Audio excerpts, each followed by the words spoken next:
chase my own silhouette. I'm getting stronger, step by step. The clock is ticking, but there's no time for regrets. I've been flying from town to town, from London to Taiwan. It tells you how long it's been since I worked in the park, but this one, the one at campgrounds I cleaned. Park Service property ends up here, not too far away. But there is a railroad on the left-hand side. This corner right here, I think, is what a classmate of mine bought a brand new car, a Firebird, I think. Is this the corner here? I can't remember if this is the corner. No, it's right here. This corner here on the left-hand side, he was driving back from Canada. He was angry about something. And brand new car that day. Sorry, my glasses are flying. And he left the road on that corner there with a car full of people. A couple of classmates, his sister, his younger sister, and a couple other people, and killed his sister. Everybody else lived. They had broken bones, but they lived. But the car was airborne and hit a tree and then crashed down. And I think the transmission came out of the car and hit his sister and killed her. Very sad. Beautiful girl. Really, really a cutie pie.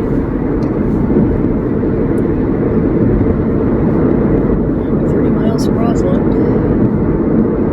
But anyway, yeah, I used to drive this road winter and summer, and trust me, there got to be a lot of snow on this road. But I drove the Charger. That's all we had back then. And I learned how to drive. That was the car I learned how to drive in 440. Magnum motor in it. Automatic though, which was nice. I didn't learn how to drive a stick until I was probably, 16, 17, I can't remember.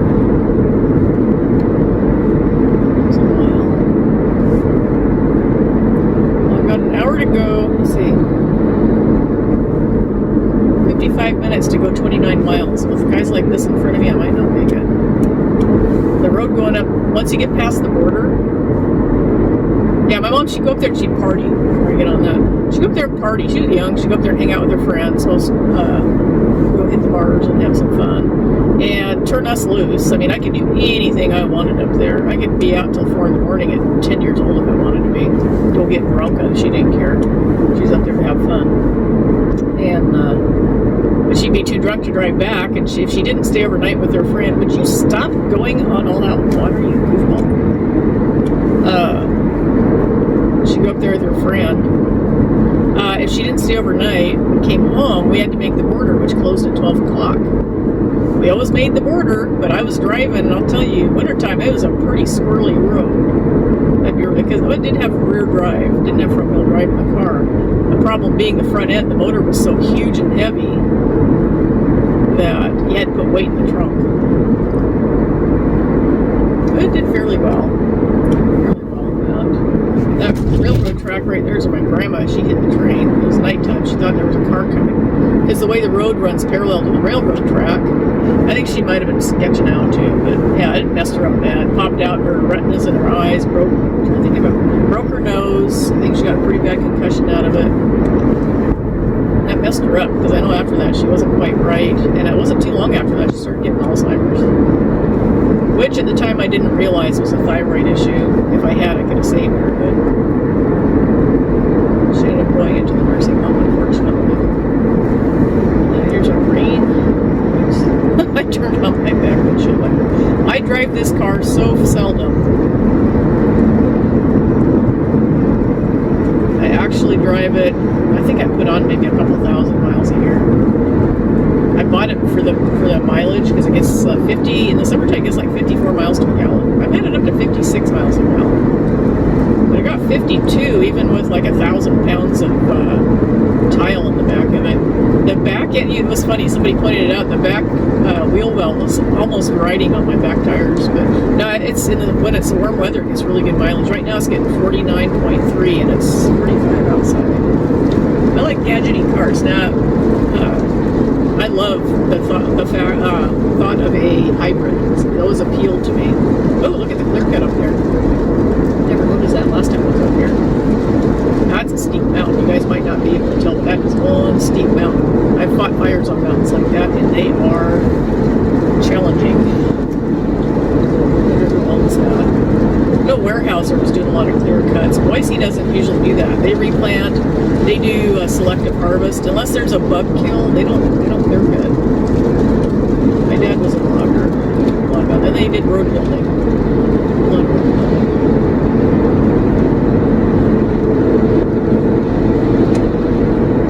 I remember when these tracks used to be so rough. So anyway, yeah, I drove my mom back from Canada because she was too drunk to drive. She'd hop over into the driver's seat when we crossed the border. Back then it was a breeze. They'd know who everybody went to school with each other, right? So everybody at the border knew each other, except on the American side, she didn't know them. But it was usually just, they saw us so often, as quite often we'd be going like every weekend, and they'd be like, oh, they just flag us through. Had a few times that they just flagged us through.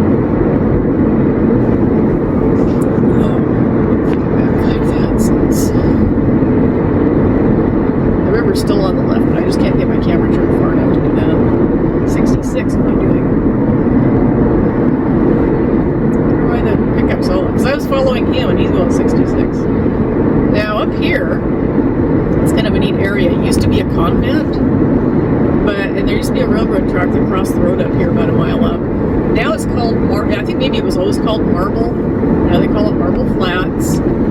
Chuck Baldwin, the head of Oath Keeper, Stuart Rhodes, all those people meet up here. I don't know if they still do, but they met up here for the 4th of July and had a big get-together. There are a lot of patriots that live right here.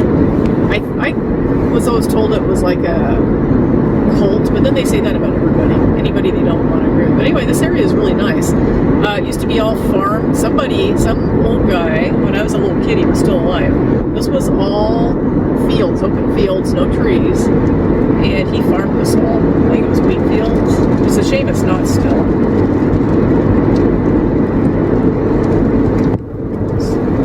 Start to rain. 45 good. I shouldn't get any snow up here. But anyway, yeah, this is for sale. A lot of this stuff is for sale here. A guy I worked with at the park, Brad Bulla, his brother, I think, started this. They're Christians. I know they're Christians. Brad was a pretty strong Christian. I liked him. He went back east. He came from, I think, was it to Kentucky or Tennessee? One of the, I think it was Kentucky. But he lived in a house up here over the hill. He got into it with his brother. They both married sisters, which was interesting. But Brad was very musical. Excuse me. I remember him picking up the guitar and teaching himself how to play the guitar, and then next thing you know, he's teaching himself how to play the banjo, and then he played everything. He had a God-given gift for music and musical instruments, and his kids, he taught us. See that white cross up on the hill? I don't know if you can see it. It's gone now. It's a nice area here. We're about indoor estate sale. I love estate sales, but they always make me depressed. I always feel sorry for the person that died. Sometimes I'll just buy pictures or something because I feel sorry that nobody wants them.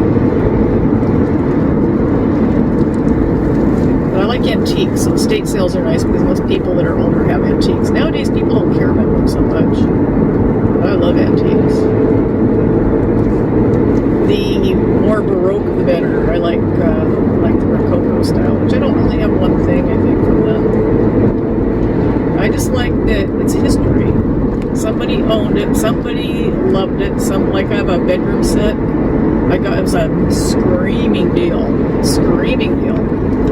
I got it for, she wanted it first, I think, $1,500 for it, which even that was a really good deal. That was 3 years ago. My mom was still alive, so maybe, I guess it was 4 years ago. In 10 days, my mom will have been gone for 4 years. She was still alive, so it'd be 5 years ago I bought this. I bought it in Yakima, Washington, which is a lot longer drive than I expected. It is 1860s era, but it's the dresser, a small commode, and a bed with the 6 foot, 7 foot, I guess 6 foot, maybe 7 foot headboard and footboard. Walnut, beautiful, marble top, Absolutely stunning set. She told me she came up from Southern California, I think San Diego, and she said her mom bought it in the early 70s for $4,400 for the set. I hated the thought of breaking up the set, because you don't see these pieces separate, right? It's like, wow, you know there were other pieces that went with it. Did they come over on a covered wagon? Did they get separated because there was maybe a house fire, or the pieces broke because, you know, these pieces get older, the wood shrinks. So the joints, if they're not put together with screws or nails, and you'll find a lot of these older pieces that have screws in them because they shrunk and somebody screwed them together. Does it lower the value? Probably, but at least they're all together. It's better than no value at all where they're gone. But I got it for $750. Of course, it cost me probably $150 in gas to go pick it up. Then I had to store it because it wouldn't fit in my trailer, but I knew someday I'd have a house. Didn't know when, didn't know how, but I knew I was going to have a house, so I put it in storage. But it was worth it. I have it in it's an office. My mom had this huge office, but I have it in there. It's a spare bedroom for guests, and I don't know if you know who she is, but Child of the King slept in bed. That was her bedroom because it's nice and cold, and she loves the cold. So I don't have heat in there. My mom had heat in the ceiling, but apparently the wires got cut. So I've got to get that fixed. But radiant heat in the ceiling. I don't know how well it's insulated. It's got a couple of skylights in it, but she used it for an office. And my mom and dad had a big business, multi-million-dollar business, and they employed, I think, 40 people. And for the road building, and that was her office, and she used it daily. She actually patented a bookkeeping system that is used everywhere today, I guess. I don't think she got any money from it. She was smart, very smart woman. She had genius level IQ.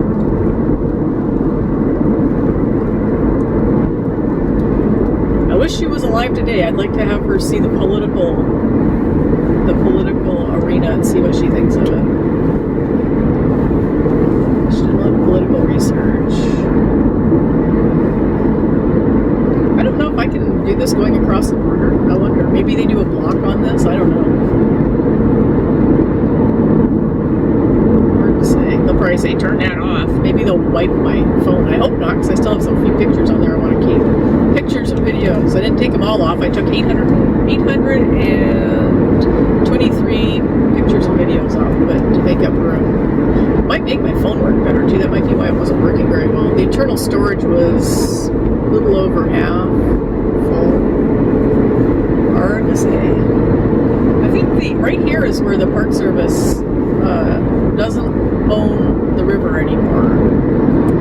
Technically, we own it, but I think this is where the line is, because I see houses right down on the river that never used to be there. We packed a sign down one time and put up, leaving Coulee Dam National Recreation Area. We packed it down this rocky, super steep slope. And it was all solid wood. It was 2 or 3 inches thick. I think how big it was. 8.5 by 11, I think. And it was all put together in slats with a metal rod core to hold it together. And then we had to bring down the posts to put it on. That was back when the first year I started working in the park. Let's see. Used to be a house right here on the right. It's dark now. As you can see, there are a lot of places for sale here, a lot of property, houses. I was kind of surprised how many people had the places for sale. Now I think it might be because of our state politics. Dirty.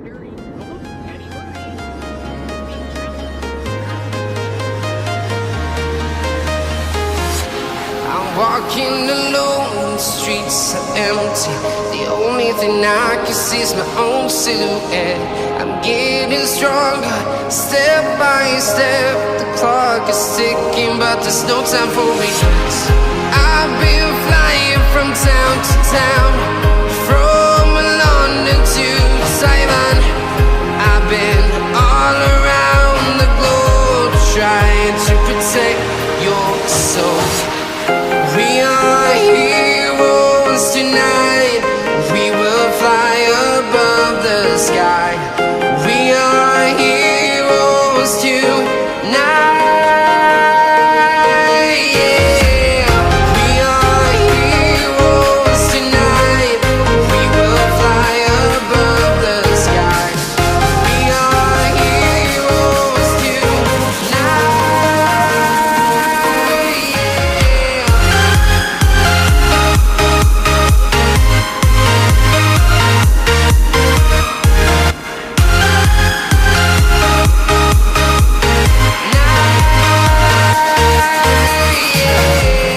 Feel like a dynamite, ready to explode right up in the sky. I need you to listen, I need you to. Okay, now we're coming into Northport. My grandma used to work at a hotel here, at a restaurant. That's where my grandpa met her, even though he came from the old country.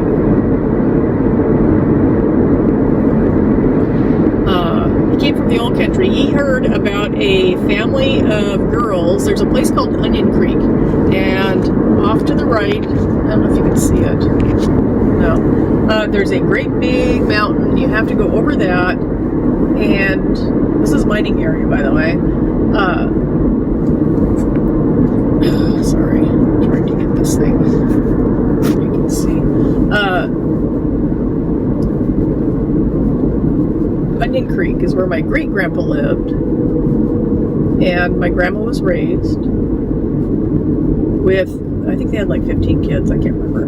But he heard over in Europe, in Austria where he lived, about this family that lived in Onion Creek, Washington, and there was a bunch of girls, and he wanted to go get him a chickie babe, get him a wife. So he immigrated through Canada, through Nova Scotia, came out west, and oddly enough, this area, wow, their garden is awesome. They have a ton of dahlias. He immigrated out this way, and oddly enough, this area looks just like the area in Austria where he was raised. So I can see why a lot of people moved here. Hey, go to the post office, are ya? Yeah, this is another town that's not doing too well. It's always been kind of poor. Most of the most of the Victorian houses have been torn down. That used to be a restaurant and bar. I used to come up here and kaya yippee-yi-yay. Yeah, most of the houses here they've torn down, which is a shame, but they were some pretty nice old houses. And the building on the right, the Mustang Grill, used to be oh no, the one next to it used to be the immigration's place. That's another road up there to Canada. You take that road up, it's very winding. Beautiful drive. Not going that way. We're going this way. We'll be going over the Columbia River. But anyway, that was another place where people used to go to eat. Had really good pie there. But you can't keep a business here very well because the Canadians do come across, but usually if they're going to shop, they're going a different route. Oh, this bridge needs painted. I'm guessing what they're going to do is tear it down and put a concrete bridge in. This bridge has been here for, I think since the 30s. Late 30s when they put in Cooley Dam. Sheep Creek Campground. Barbara Mandrell, the Mandrell Sisters singing group, used to come up here and camp all the time. I saw her at Safeway down in town one time. I don't know if she still camps anymore. I know she got that bad wreck or something. Something happened to her. Okay, take a left to Flat Creek. That takes you past all the rich people's houses. Border crossing in 7 miles. I don't know if I'll take you. I might pause this when I go see the lawyer. And when I come out, I'll start it again. You can go to the restaurant to the... I gotta buy some Big Turks. I turned my niece. My niece loves Turkish Delight. I had no idea Big Turk was short for Turkish Delight until just like a month ago I figured it out. From the first time I ate one of those, it's a Canadian candy. From the first time I ate one of those, I was in stinking love. Oh my gosh, I love those things. Favorite candy bar ever. And it's just like it's like a jelly covered in chocolate. The jelly, I could never figure out what the flavor was. Well, a real Turkish Delight is made with rose water. Does it taste like roses? No, but it has a floral taste to it. I always thought it tasted like flowers. but it's also got like I don't know, it's got my nephew didn't like it, but my niece did, so for her birthday, which was October 1st, I bought her a fistful of Turkish delights, but I only gave her one of them to see if she'd like it, and she did, so I gave her the rest. Plus I ate a couple coming, it's like I'm keto, so I don't eat candy usually, but that was too good to pass up. I don't seem to react from sugar. Sugar doesn't bother me, it's the wheat. The Roundup in the wheat makes me swell up and get sick and stuff. Sugar, I can handle it, it just takes me out of ketosis for a few days. So now we're heading uphill, up.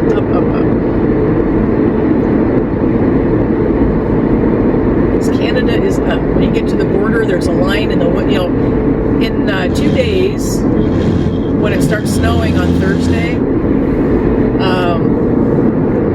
you'll see a line at the border. It's always been the weirdest thing. You'll see a line of snow that starts right at the border, on the Canadian border. It's like somebody shoveled all the snow on the south side. It was just weird. There's a line there. Also, there's a 50-foot wide swath that runs the entire length of the Canadian-U.S. border that is cleared of all trees. I think they bulldoze it, so it's rather flat, too. And I know that they've got monitors, at least in some places on that.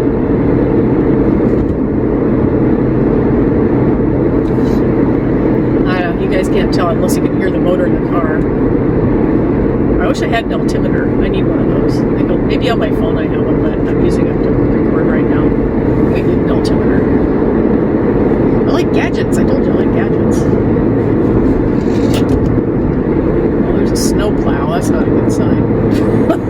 I told them at the lawyer's office, and she said, you need to come back. And I was like, what? Because the last time I was here, I walked in, sat down, waited a few minutes, and then was called in to see the lawyer, shook her hand, and then sat down. She gave me a couple of papers. I read through them really quick and signed them, and I was gone. So literally, the appointment was probably, all told, a minute and a half. And I have a hunch that's what this is too. I have applied for and received committeeship, which is like an executor in Canada, of my grandmother's estate.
Town to town, from London to Taiwan, I've been all around the globe trying to protect your soul.